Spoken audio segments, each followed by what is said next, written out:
오늘 우리 함께 나누실 말씀은 사사기 11장 12절부터 22절까지의 말씀입니다.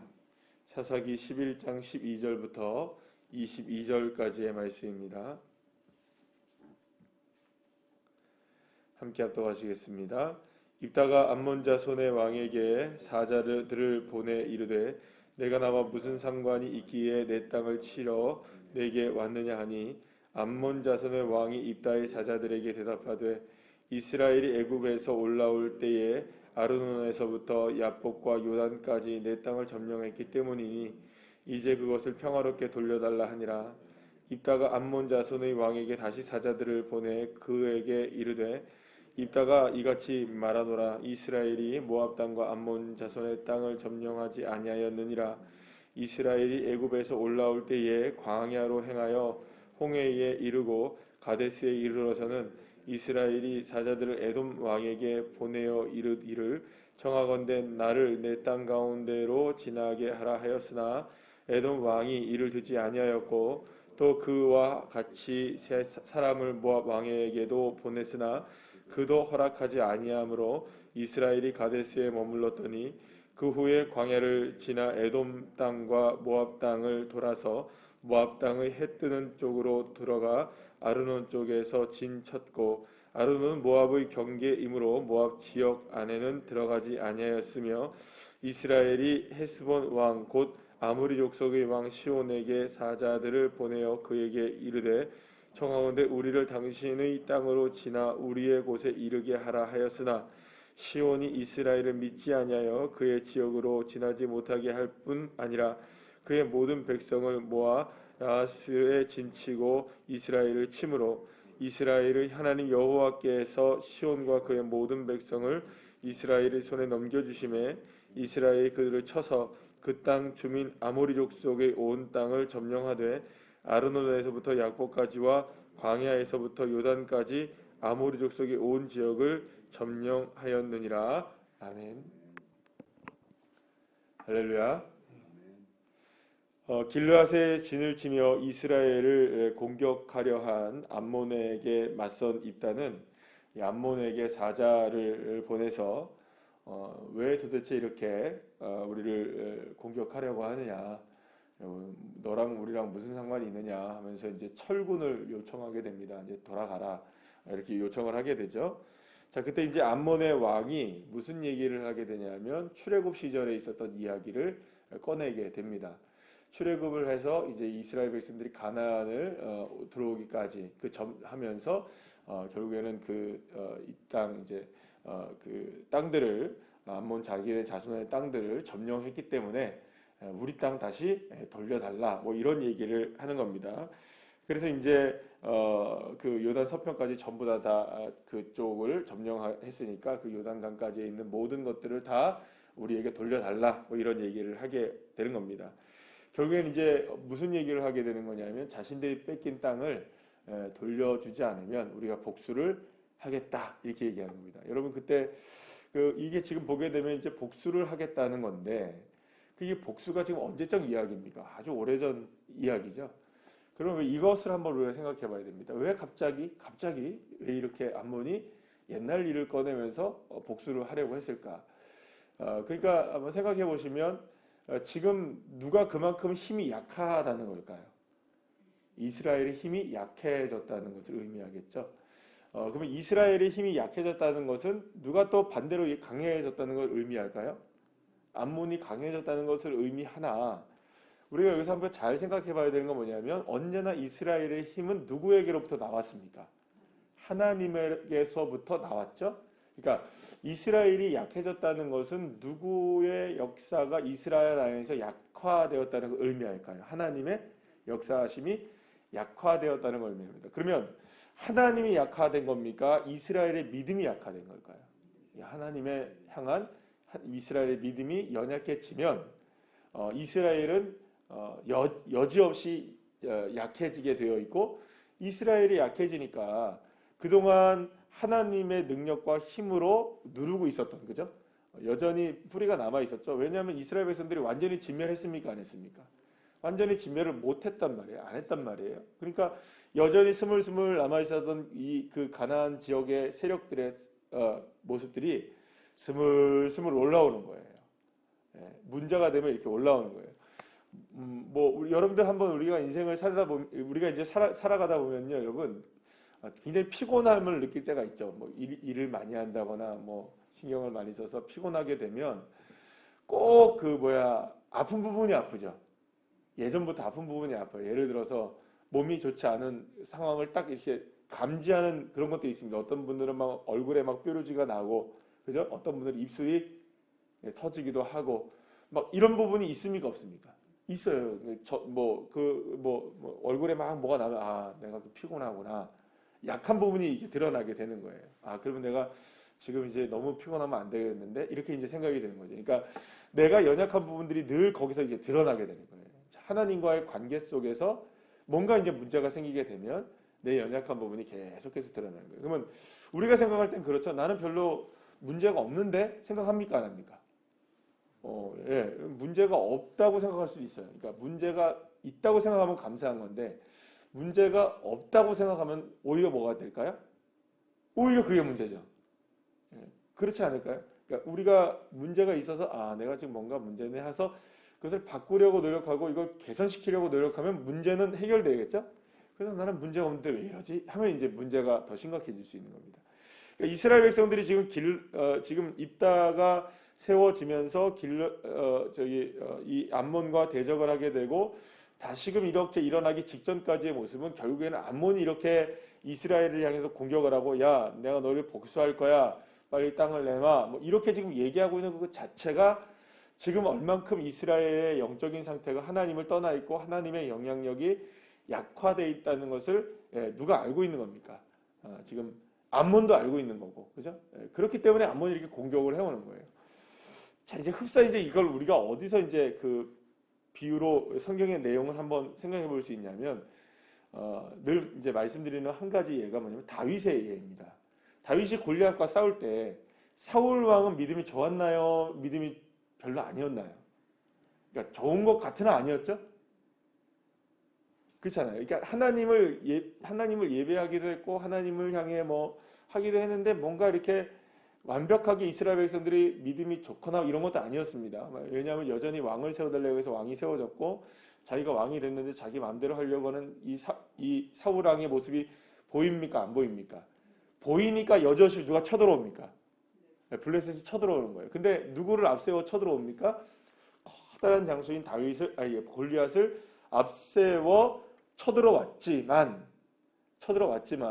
그 엘라 골짜기 거기 안에서 쳐들어와서 진을 치고 몇 날 며칠을 아침 저녁으로 나왔다 들어갔다 이 골리앗이 합니까? 40일을 나왔다 들어갔다 아침마다 이스라엘의 하나님 욕하고 들어가고 이럽니다. 소리 막 지르고. 그리고 거기에 막 누가 주눅 들고 있습니까? 이스라엘 백성들이 주눅 들고 있어요. 자, 여기서 한번 상황을 한번 상세히 한번 생각해 보시죠. 골리앗이 만약에 정말 블레셋과 골리앗이 이스라엘을 그냥 우리 껌이다. 우리 돌격하면 벌써 했을까요? 안 했을까요? 아니 40일 동안 장수 나올 사람 없어가지고 쫄쫄쫄 이렇게 쫄고 있는데 계속 40일 동안 나올 이유가 있나요? 없나요? 없죠. 잘 생각해 보세요. 만약에 블레셋이 정말로 강력하고 정말로 싸울 수 있고 골리앗이라는 장수를 앞세워 가지고 이스라엘을 점령할 수 있다면 왜 공격을 안 했겠냐 이거예요. 왜 40일 동안 나와서 계속 욕만 하고 들어가냐고요. 여러분 보세요. 지금 북한이 계속해서 날마다 몇백 발씩 막 쏘고 막 저는 그러다가 저 사람들 무기 없어질까 봐 걱정인데 저렇게 쏘다가 무기가 없어지면 끝날려나 생각이 들어요. 근데 계속 공해상 무슨 합의 위반이다 막 합니다. 근데 이게 이제 그러다가 이제 날라오면 이제 큰 문제겠지만 이렇게 계속 옆으로 쏘잖아요, 그죠? 옆으로 쏘니까 진짜 자기들이 한번 해봐 한번 우리 어떻게 하나 보자 한번. 여러분 진짜 정말 쏠 것 같으면 예를 들어서 벌써 쐈겠죠? 저그들이 쏘게 되면 저그들도 망한다는 거 알까요, 모를까요? 그거 아니까 못하는 거예요. 그러니까 놀랍게도 대한민국 사람들 그걸 믿고 있죠, 그죠? 외국 사람들은 다 우리나라 전쟁 나는 줄 아는데 믿음이 좋은 나라입니다, 우리나라. 그러니까 똑같은 경우예요. 그러니까 골리앗이 블레셋이 아무리 능력을 앞세우고 막 공격을 하려고 해도 뭘 아는 겁니까? 블레셋이 하나님의 존재를 아는 거예요. 골리앗도 그렇고. 그러니까 맘대로 하지 못하는 거예요. 뭔가를. 그나마 사울 왕 때는 누가 믿음을 다 견고하게 붙잡고 있었습니까? 사울 왕 때는 사무엘이라는 믿음에 걸출한 사람이 있었습니까? 없었습니까? 있으니까 그나마 그 정도가 된 거였어요. 좀 돌아와서 지금 암몬이 갑자기 나와서 뭐 원수 갚겠다 뭐 이러고 있는 이 모습은 그만큼 이스라엘이 하나님을 온전하게 따르지 못하고 있다는 것을 반증해주는 부분이 될 수 있습니다. 그러니까 갑자기 어떤 부분에 있어서 이전에 있는 모습들이 이렇게 툭툭 드러난다 그러면 한번 점검하셔야 되는 겁니다. 늘 그러니까 우리의 신앙은 다 그렇죠. 어제 괜찮고 나 괜찮고 오늘도 괜찮아도 여전히 오늘 뭐 해야 됩니까? 다시금 점검을 해야 하는 게 온전한 신앙이겠죠. 그러면 이런 식으로 이제 점검을 해나가다 아 그렇지 내가 지금 연약한 부분이 뭐지 이런 게 드러나는 겁니다. 그런데 놀랍게도 오늘의 이제 본문의 말씀을 보게 되면 좀 통쾌한 이야기가 나옵니다. 입다가 쭉 이야기를 해요, 그죠? 너희들과 그러니까 말하자면 암몬과 이스라엘 백성들과 가나안 족속들과의 관계를 쭉 얘기를 합니다. 우리가 이렇게 해서 저렇게 했고 우리가 원래 점령할 마음이 없었다. 그런데 니들이 먼저 싸움을 걸어왔다. 그래서 우리는 여호와 하나님의 능력으로 우리가 이기고 주님이 거기를 하게 하신 거다. 너 오해하지 말아라. 뭐 누가 하신 일이냐? 이 일이 결국엔 여호와 하나님이 하신 일이라는 사실을 누구에게 정확하게 전달을 합니까? 이 암몬 왕에게 정확하게 팩트를 전달하게 되죠. 여러분 한번 이거 생각해 보세요. 그러면 입다를 비롯해서 입다만 이 사실을 이스라엘 백성들이 알고 있었을까요? 아니죠. 이스라엘 백성들도 다 알고 있었다는 겁니까? 모르고 있었다는 겁니까? 지금까지 역사가 흐르면서 그건 누가 하시는 일이다. 하나님이 하신 일이다. 하나님은 이렇게 해서 승리하게 하시고 하나님은 이렇게 해서 우리를 그들을 점령하게 하시고 하나님은 우리가 그때 이런 일들을 통해서 하나님 역사하셨다는 것을 입다가 알고 있고 이스라엘 백성들도 사실은 다 알고 있는 겁니까? 모르고 있는 겁니까? 다 알고 있는 거예요, 이거를. 그런데 여러분들 중요한 건 뭐냐면 알고 있는 것과 그것을 보여주는 것은 다른 일입니다. 그러니까 우리가 지식적으로 알고 마음에 알고 우리가 동의하고 살아가는 게 신앙이 아니고 그것을 삶을 통해서 태도를 통해 드러내는 것이 진짜 믿음인 것이죠. 그러니까 사실은 지금 이 암몬의 대군 앞에서 그리고 암몬이라는 엄청난 세력 앞에서 입다가 지금 주눅이 듭니까? 안 듭니까? 깡이 대단한 거예요. 근데 그 깡이 어디서 나오느냐? 그 믿음의 깡이 어디서 나오느냐? 하나님이 하셨다라는 것을 분명히 선포할 수 있었다는 거죠. 그러면 여러분 생각해 보세요. 아니 할 수 있습니까? 없습니까? 지금 보면 할 수 있는 거예요. 다 알고 있는 거예요. 모르고 있는 거 아니에요. 그러나 중요한 것은 고백해야 할 때 고백해야 하고 보여줄 때 보여줘야 하고 나타날 때 나타나야 하는 것이 믿음이죠. 알고 있고 동의하고 있고 생각하고 있고 머물고 있는 것만으로 믿음으로 될 수 있는 건 아니라는 겁니다. 물론 알고 있어야 고백을 하겠죠. 그러니까 알고 있다는 건 절반은 가능한 거예요. 믿음은 됩니다. 그런데 믿음은 아는 것만으로는 되는 게 아닌 거죠. 입다가 지금 시원하게 속 시원하게 지금까지 사실은 우리가 드보라 이후에 사사들을 쭉 거쳐오면서 몇몇의 사사들을 우리가 많지 않지만 특별히 이제 기드온이라는 사사를 우리가 지내오면서도 답답했던 게 뭡니까? 답답했던 게 좀 하나님을 좀 얘기하지, 좀 하나님의 역사를 좀 이렇게 드러내지. 왜 하나님의 역사를 그렇게 안 드러내지? 하나님을 왜 고백하지 않지? 믿는 척은 하는 것 같은데 왜 드러내지 않지? 그러다 결국에는 그 아들의 그 아비멜렉의 이야기가 나오게 되면 우리를 완전히 무너뜨렸잖아요. 이스라엘 백성이 이 정도까지인가? 생각이 들 정도로 갔는데 그래도 뭐냐 하면 이스라엘 백성들 안에서는 입다를 보니까 면면이 계속 이스라엘은 믿음이 흐르고 있었습니까? 안 흐르고 있었습니까? 흐르고 있었다는 거예요. 알고는 있었다는 거예요. 다만 알고는 있는데 삶은 누구를 따라가고, 예, 바알을 따라가고 하나님을 따라가지 않고, 알고는 있는데 고백을 하지 못하고, 알고는 있는데 동의를 하겠는데 내가 그렇게 살아내면서 태도로 드러내지는 못했던 거죠. 여러분, 그러니까 결국에는 우리가 믿음이라는 건 뭡니까?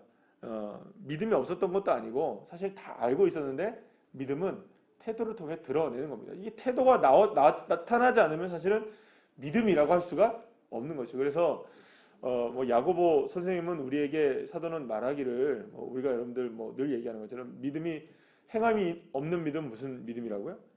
죽은 믿음이라는 것은, 믿음은 그저 마음속에 동의하고 있는 게 아니라는 겁니다. 태도로 확실하게 명확하게 드러내는 게 믿음이라는 것이죠. 그래서 현장에서 그게 고백되어지지 못하고 드러나지 않는다면 그거는 믿음이 아닌 겁니다. 결국에는 암몬의 대군 앞에서도 주눅들지 않고 나는 그럴 수 있는가? 나라면 그럴 수 있는가? 나라면 이 세상에 살아가면서 이 세상 속에 주눅들지 않고 하나님의 행하심을 외치는 사람이 될 수 있는가? 이게 사실은 우리의 믿음의 싸움으로 주어지는 겁니다. 그러니까 여러분, 명확하게 우리가 선포할 땐 선포하고 기도할 땐 기도하고 말씀을 드러낼 땐 드러내는, 그게 돼야 되는 겁니다. 이게 안 되면 사실상 믿음이 있다? 그거는 교회를 다닐 수는 있는 거죠. 믿는다고 얘기를 할 수 있는 거지만 주님은 뭘 보시고 원하냐? 우리 눈앞에 암몬이 딱 다가왔을 때, 그때의 우리의 속에 있었던 그런 것들이 드러내느냐 안 드러나느냐. 그러니까 어떻게 보면은 저와 여러분의 삶 속에서 이런 일들이 딱 부딪힐 때의 믿음이 나타나는 거죠. 사실은 부딪힐 때 믿음이 나타나는 겁니다. 어떤 신앙적으로도 그렇고 우리의 삶에 어떤 문제들이 탁 드러날 때, 그때 이제 부딪혀 보면 이분의 신앙이 어떻다, 내 신앙이 어떻다, 내가 지금 어떤 부분에 내가 기도를 해야 되는구나, 어떤 부분을 내가 붙잡고 믿어야 되는구나, 이게 드러나는 겁니다. 그러면 여러분 생각해 보죠. 드러나는 게 은혜일까요? 안 드러나고 가만히 있는 게 은혜일까요? 아파도 드러내고 힘겨워도 드러내고, 그래서 그런 순간에 내가 믿음으로 고백하고 하나님을 바라볼 수 있는 게 은혜입니다. 그게 은혜죠. 오히려 바꿀 수 있으니까 은혜죠. 고칠 수 있으니까 은혜죠. 그래서 그리스도인들은 끊임없이 날마다 개혁돼야 됩니다. 우리가 개혁한다는 이번 이제 10월의 마지막 주일이 우리가 종교개혁 주일이잖아요. 종교개혁이라는 게 뭘까요? 왜 그때 종교개혁자들은 날마다 개혁되어져야 된다는 얘기를 했을까요? 우리 날마다 개혁되어져야 되니까요. 매일마다 나 스스로를 점검하고 내가 어떻게 태도를 보여야 믿음으로 살아가는 것인가, 이런 생각을 늘 끊임없이 우리가 하게 되는, 그럴 때에 정말로 우리가 치열하게 믿음을 드러낼 수 있는 그런 사람들이 되어야 하지 않을까라는 생각이 듭니다. 오늘도 우리의 삶 속에서 여러 가지 어떤 삶이 우리에게 다가온다 할지라도 그 상황은 우리의 믿음을 드러내야만 하는 상황인 거죠. 고백해야만 하는 상황인 거죠. 지금이야말로 주님을 드러내야 될 때구나. 내 믿음을 증명해내야 될 때구나. 그러니까 기도할 수 있을 때 기도하는 거는 누구나 하는 거죠. 말씀을 읽을 수 있을 때 읽는 거는 누구나 하는 거죠. 그러나 기도할 수 없을 때, 말씀 읽기 힘들 때, 그리고 주님을 고백하기 어려울 때, 그때에 기도할 수 있느냐, 말씀을 읽을 수 있느냐, 주님을 고백할 수 있느냐, 이 싸움인 거죠. 저와 여러분이 그런 믿음의 자녀들이 되어서 오늘도 승리하시기를 간절히 축복합니다. 기도하시겠습니다.